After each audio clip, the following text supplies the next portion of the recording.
The horizon blazed with reddish hues as the sun dipped below the vast expanse of the Utah desert. 1870. Darkness descended like a thick, familiar shroud over the tiny frontier town, nestled between rugged hills and the yawning mouth of a canyon. This night, however, promised to be unlike any other. A blood moon hung ominously in the sky, casting its eerie glow over the arid landscape, turning the sand to crimson and the canyon depths to inky blackness. In the heart of the town, a fragile stillness prevailed, as if the very air was holding its breath.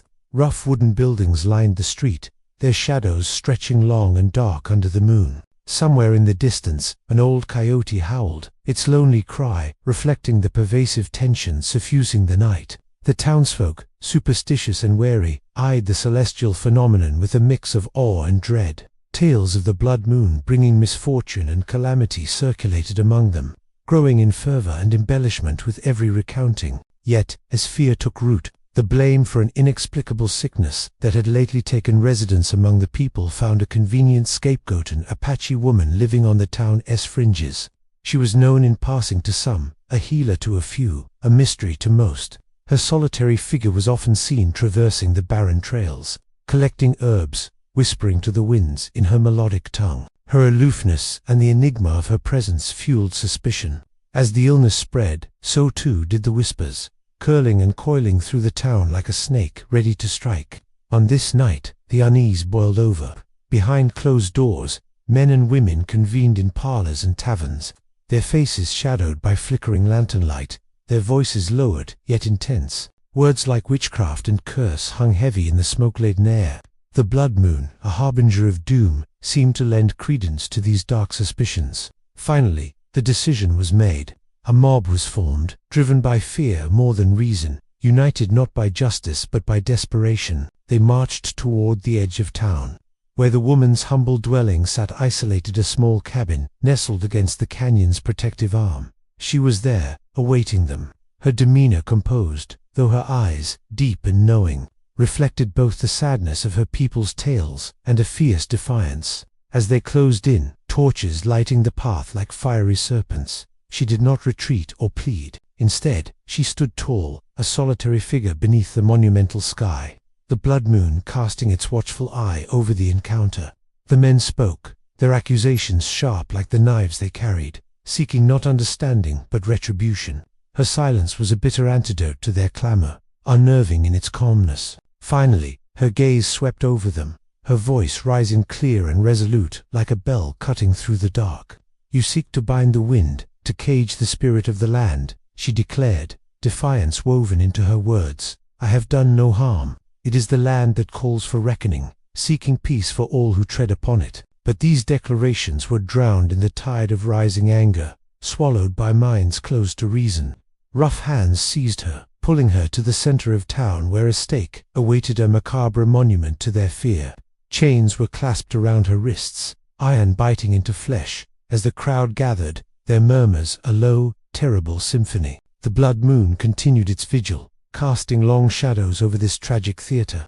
Yet in the stillness preceding her fate, a tension brewed, an undercurrent sensed only by those attuned to the land. Eyes turned skyward as a ripple of movement disturbed the air, and from the canyon's depths a sound arose, a sound unlike any other, that would soon shatter the night and turn fear toward a new revelation. Under the ominous glow of the blood moon, the small frontier town of Red Creek seethed with anxiety. Shadows danced eerily across rugged wooden homes, their outlines stretched by the flickering flames of lanterns held by a growing mob. Rumors had reached a boiling point, suffused with fear and loathing, centering on a solitary figure. Her name was Nayeli, a proud Apache woman, who found herself thrust into the center of a storm she had not conjured, but could not escape. A chill coursed through the night air, yet it couldn't quell the heat of distrust that radiated from the townspeople. Tall, broad-shouldered men whispered to each other as women clutched their children close, whispering prayers against the perceived evil. Through the crowd, Reverend Johnston, a stout man with a face lined like parched earth, pushed his way to the front. His voice, normally calm and soothing, now cracked like a whip as he called for Nayeli. "Bring forth the sorceress," Reverend Johnston boomed, his voice echoing off the canyon walls like a judge pronouncing a grim sentence. With each word, the crowd's conviction seemed to swell, driven by a mixture of fear and a desperate need for an explanation to their recent troubles. Sickness, failed crops, restless nights plagued by nightmares. Nayeli stood alone, a figure of solitude beneath the oppressive crimson sky. Her eyes, dark as obsidian, scanned the faces twisted with rage and fear. She recognized some among them, people she had helped with herbal remedies and guided through harsh seasons. But tonight, under the malevolent eye of the blood moon, those alliances had vanished. Two ranchers, their faces hidden beneath wide-brimmed hats, seized her roughly. Their fingers dug into her arms as they dragged her towards the center of the square, where a roughly hewn wooden stake awaited. Around her feet, kindling and dry brush had been hastily assembled, promising a fiery retribution. The crowd watched, breathless and expectant, as if the act of violence would cleanse them of their misfortunes. Words began to rise from Nayeli's heart, a calm certainty despite the chaos swirling around her. She allowed them to guide her as they had guided her ancestors for generations. "You accuse me of witchcraft," she spoke, her voice steady as it pierced the heavy silence. "But it is your fear that binds you, not my spirit." Murmurs ran through the throng, a dissonant chorus of disbelief and doubt. Reverend Johnston raised a hand, silencing them. "What sickness have you spread, Nayeli? What curse have you cast upon our homes?" he demanded, his eyes ablaze with righteous fervor. Nayeli inhaled deeply, grounding herself in the memory of her mother's stories of peace and counsel, passed down through whispers in the night. "I have brought no sickness you haven't conjured yourselves. The land cries for balance. It is not the spirits who harm you, but your own actions against nature." Her words were met with scornful laughter and hissing, lies of a witch. Someone shouted, and the call was taken up by others. The torchbearer edged forward, his face a mask of conflict, caught between the frenzy of the crowd and the quiet dignity of the woman before them. Tension crested, like a wave swelling to its breaking point. Nayeli, still bound by chains, stood calm amidst the tumult. "I asked for no mercy," she declared, her voice ringing clear. "Only for you to see clearer, beyond the veil of fear. We must seek true reconciliation with the earth and each other, lest we destroy ourselves." But the words dissolved into the night, as contempt and a need for retribution overpowered reason. The torch was thrust forward, its fire a living thing hungry for fuel. Just as its flames threatened to kiss the dry kindling, a haunting howl split the air, a sound so chilling it seemed to freeze time itself. The crowd stilled, listening as the howl was joined by others, a symphony of the untamed wild. Eyes widened, fear diverted from the woman at the stake to the unseen danger skulking in the shadows beyond the town. It was then that the ground trembled, a precursor to calamity far beyond what they had envisioned. Nayeli stood silent, her eyes glinting with an inner fire stronger than any earthly flame. The horizon bloomed with panic as the townspeople realized their true peril lay not with the supernatural, but within the very real bounds of humanity and nature. In the dim glow of the blood moon, the small town square felt like it was holding its breath, caught between the dreadful anticipation of violence and the ancient rhythms of the earth itself. The Apache woman, whose name the townspeople refused to utter, stood firm against the wooden stake. Her dusky skin, framed by long ink-black hair, seemed to glow with an internal luminescence, rivaling the eerie glow of the moon. The crowd, a motley assembly of settlers and farmers, men and women hardened by harsh living conditions, were unified by a singular, blinding fear. Whispered rumors of the sickness spreading through the town had grown like a weed overnight, its roots firmly wrapping around the figure of the solitary woman accused of witchcraft. They were desperate for a scapegoat, someone upon whom they could pin their every misfortune. As she stood facing the crowd, the flickering torchlight casting ghastly shadows across their faces, she was a figure of calm amidst the storm of emotions swirling around her. Despite the gravity of her situation, there was a dignity about her, a quiet strength that was impossible to ignore. Her silence, profound and unyielding, finally broke, not with the tremor of fear that the townsfolk expected, but with a voice that carried over the crackling kindling and the restless murmurs. "I have walked this land," she began, her voice rich and resonant, though laced with an ancient fatigue, "long before your feet felt the earth beneath you here. I have listened to its songs and seen its seasons change with each passing year." Her words were met with disbelief and anger as those gathered pressed closer, eager to see the witch's supposed confession. Children peeked from behind the skirts of their mothers, wide-eyed, as if witnessing something extraordinary. But there were also faces among the crowd marked by an unsettled curiosity, an unwillingness to turn away from what felt somehow sacred and important. "You fear the sickness," she continued, her eyes sweeping over the crowd, connecting with individuals who quickly averted their gaze. "But it is not my doing.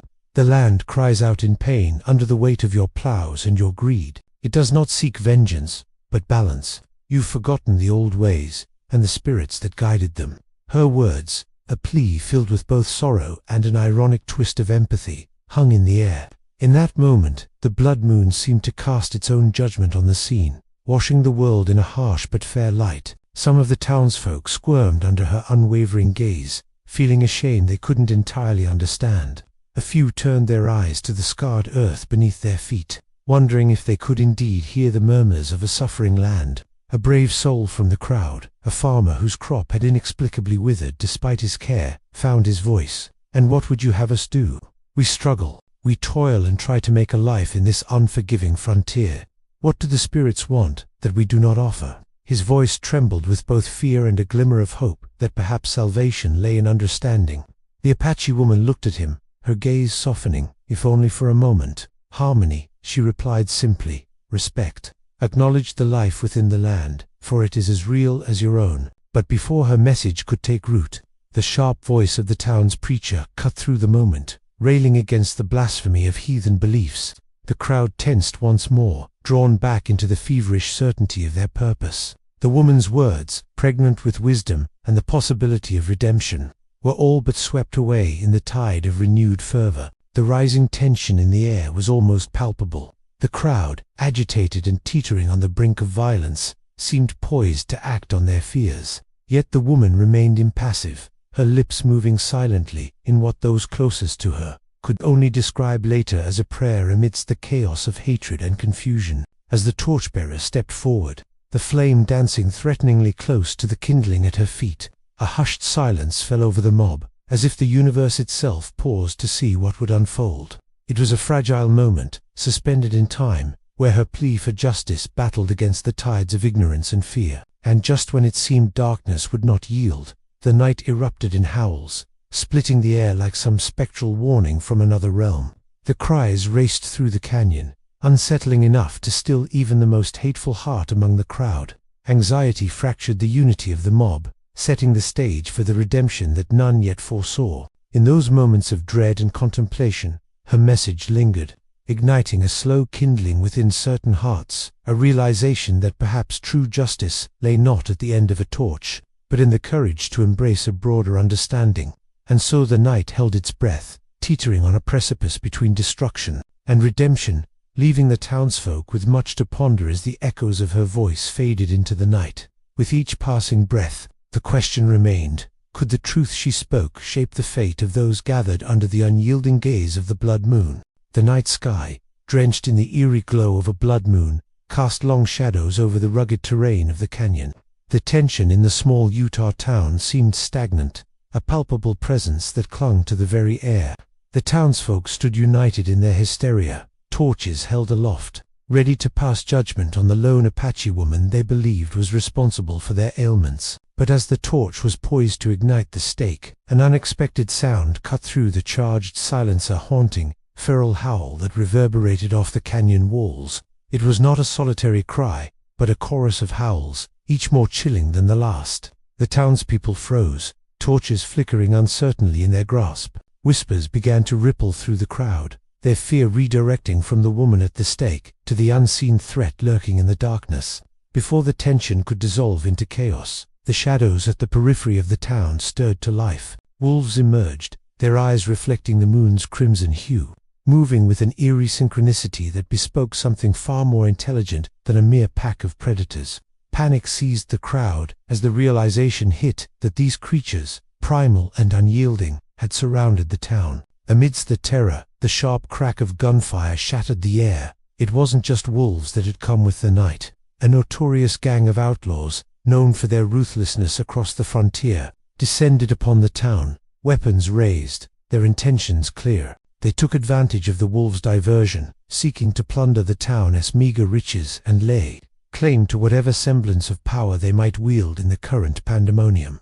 The mob, which had moments ago been united in its condemnation of the supposed witch, splintered into disarray. Men and women scattered in every direction, driven by an instinct for survival that overrode all else. Fearful screams and the frantic scuffle of feet filled the air, a chaotic symphony under the blood-red moon, as the true savagery of the frontier was laid bare. In the ensuing bedlam, the Apache woman remained a silent figure amidst the storm. The irony was not lost as the chains binding her to the stake was severed during the melee. Her freedom restored, she did not flee. Instead, she paused, eyes scanning the pandemonium with a stoic understanding of the land and its spirits. With a deep breath, she raised her voice, a beacon of clarity cutting through the chaos. She called out in her native tongue, her words carrying a rhythm and authority that turned some heads. Slowly, those within earshot stopped and listened, captivated by the unfamiliar cadence, an insistence that demanded attention despite the frenzied backdrop. She spoke not of vengeance nor of survival, but of unity, of using knowledge of the land to fight their real foes. With a newfound clarity, the bravest among the townsfolk gathered, inspired by her calm assurance. They saw in her demeanor not the witch they had imagined, but a resolute leader whose wisdom could guide them safely through the storm. The woman, with an innate understanding of the land's ebbs and flows, orchestrated a defense that was as much a dance with nature as it was a battle against invaders. She directed them to use the terrain to their advantage. She recognized the canyons, acoustics that could amplify sound and confuse the assailants. Similarly, she pointed out natural barriers where ambushes could be set to draw the outlaws into traps. In the midst of the crisis, her knowledge turned the tide. The town, previously united in fear, drew strength from their supposed enemy, their collective efforts forcing the wolves to retreat and repelling the outlaws with strategic fervor. The settlers and the Apache woman moved with a shared purpose, their combined resolve rising against the chaos. As the first light of dawn broke over the canyon, painting the horizon in hues of hope, the immediate threat had passed. The ground bore testimony to the struggler town tested by fire and claw, yet made stronger in their unity. When the dust settled and the townsfolk gathered in the ensuing calm, the woman stood apart, silent once more. Her role fulfilled, she slipped away like a shadow retreating with the dawn, leaving behind a lingering question: who truly were the savages? The town was left to ponder this silently echoing query, reconsidering their notions of justice and savagery, and the wisdom a so-called witch had brought them. Her legacy lingered, an indelible mark etched into the heart of the town, destined to grow into legend, testament to the strength and resilience of those forced to live in the margins of history. The blood moon faded, but its lesson remained, casting silent shadows over a land she once called home. The town lay in chaos, a maelstrom of confusion and fear.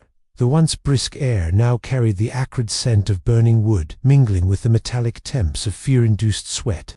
A clamor of screams, the clatter of hurried steps on wooden porches, and the distant, menacing howls of wolves created a cacophony that drowned out any semblance of order. As the wind picked up, swirling the desert dust like a veil across the moonlit streets, it was clear that the veil of complacency had lifted, exposing the raw nerve of the town's soul.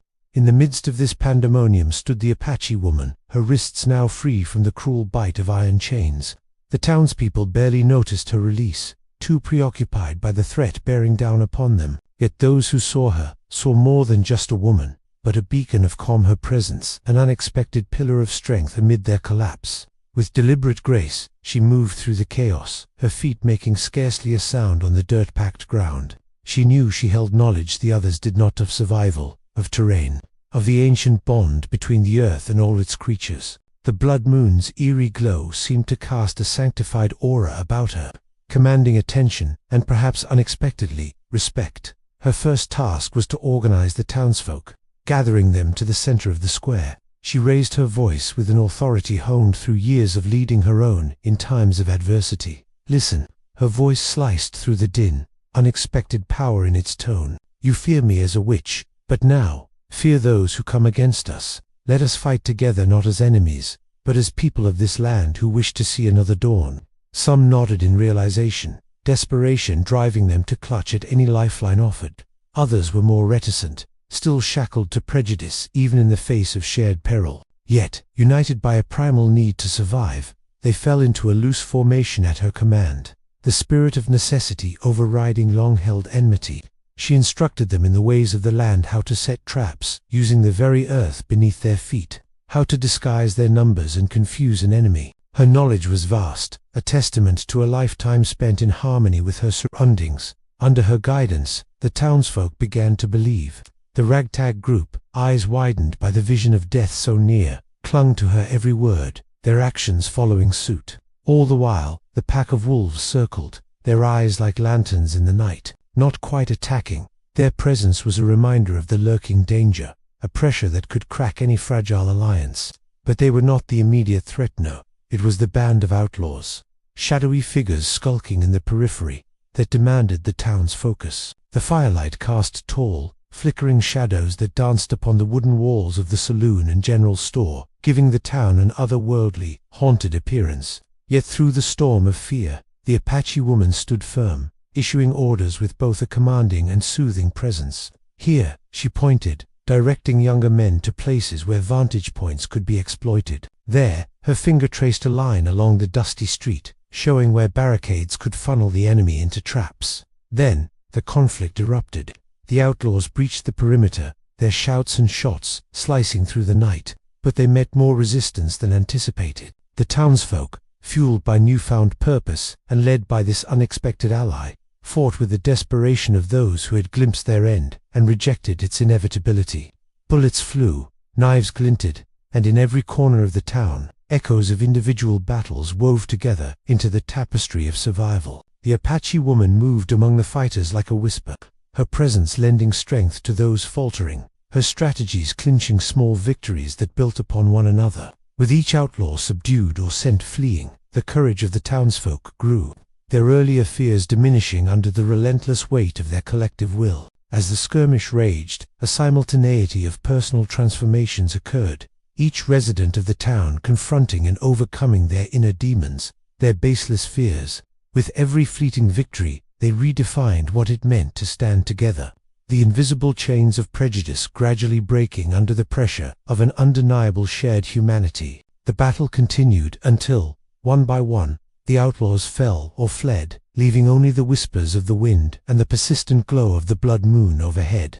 With the breaking dawn, the wolves also retreated, their task done, leaving nothing but paw prints in the dust, a reminder of the tenuous thread between man and nature. As sunlight spilled over the horizon, painting the canyon with hues of gold and copper, the town stood whole, yet changed. In the midst of this transformation, they searched for the woman who had shown them their strength. But like a shadow at noon, she was gone, leaving no trace but the whispers of her deeds in the hearts of those who chose to remember her not as an enemy, but as a savior. Her legacy lingered, an indelible mark on a town that had seen darkness and emerged into light. The question endured: who, indeed, were the true savages beneath the blood moon's watchful gaze? As the sun climbed higher, the answer lay not in spoken words, but in the silent understanding forged in the crucible of the night, the realization that redemption and liberation bind more than chains and cast more lasting shadows than fear. As the first rays of sunlight broke over the jagged horizon, the town stood eerily still. The events of the blood moon night lingered like a haunting dream. The townspeople, now awake from their frenzy and fear, surveyed the aftermath of chaos-damaged buildings, scattered debris, and injured bodies. Amidst the wreckage was an overwhelming silence, a stark contrast to the roaring disorder of the night before. Gathered at the town square, they spoke in hushed tones, eyes downcast and full of shame. The prominent figure sheriff, preacher, and merchants stood together, reflecting on how swiftly fear had turned them into a vengeful mob, ready to destroy a woman whose only crime was being different. Mrs. Abernathy, a kindly soul who ran the general store, was the first to speak her mind aloud. "We judged her wrongly," she admitted, her voice broken with regret. "The evil we feared was in ourselves, not in her." The crowd murmured in agreement, the realization like a weight pressing down upon them. As thoughts turned to the vanished Apache woman, a palpable yearning filled the Iran ache for redemption and understanding. Some whispered of her as a guardian spirit, others as a teacher whose lesson they were only beginning to understand. Her actions during the attack had saved many lives. She had shielded the very people who moments earlier had wanted her death. Old Man Hawkins, who had once lived among native tribes and knew of their ways, sketched a symbol in the dust, a circle with intertwining lines. She spoke of spirits and justice. He shared with the crowd. She wanted us to see. It's time we learned to listen as well. Her memory would not fade into obscurity. No longer was she just an Apache woman, a witch, or a sorceress. She was a symbol of bravery and wisdom, a mirror reflecting the better parts of their humanity they had nearly lost. Resolved to honor her, the townspeople devised a plan for reconciliation. The sheriff and a delegation rode out to find the Apache tribe from which she had come, or the people who may have known her. They sought not just to apologize, but to learn from them, to bridge the chasm of distrust, and build a future where such injustices could be avoided. The journey led them through the rugged beauty of the canyonlands, each mile a reminder of the terrain's merciless yet majestic nature. On the third day, they found the tribe. In a tense circle of wagons, they faced the wary Apache, offering tokens of peace and humbly describing the woman's heroism. To their surprise, the tribe's leader, a wise elder with eyes like twilight, said, "She was not one of us, but she was one in her spirit." The words were a gift, an acknowledgement that elevated the woman beyond her origins. She had become part of the land, part of all people who dwell on it. Back in the town, changes took root slowly, like a single green shoot breaking through parched earth. The incidents of the blood moon became a catalyst for transformation, an event now engraved deeply in the collective memory, urging them toward a better path. The townsfolk began to engage more openly with nearby tribes, trading not only goods but stories and wisdom. The preacher introduced new sermons on compassion and unity, drawing parallels between biblical teachings and the lessons learned from the extraordinary night. Mrs. Abernathy started a monthly gathering, inviting both settlers and native guests to share meals and music. Yet, there were setbacks. Old mistrusts were buried shallow and sometimes resurfaced. But with the memory of that pivotal night and the woman who saved them, healing eventually found its way like water through cracks, silently and persistently nourishing the land. Years passed, and the town became known for its spirit of cooperation and an unusual peace in a turbulent region. Travelers passing through told tales of the night. The blood moon rose and a mysterious woman wielded the invisible magic of courage and wisdom to unite those who were once divided. In honor of her, the town erected a stone marker near where she had stood. Chanda, simple, modest tribute that read, * to the unnamed woman who showed us not only who we were, but who we could become. It was a place of reflection where townspeople brought flowers, feathers, and small stones from the landscape she loved. As the sun set over the canyon, painting it in hues of red and gold, reminiscent of the blood moon, the town had found a rhythm of its own. The shadow of the brave Apache woman lingered, shaping each life she had touched, her legacy breathing quietly yet profoundly across the arid landscape she once called home.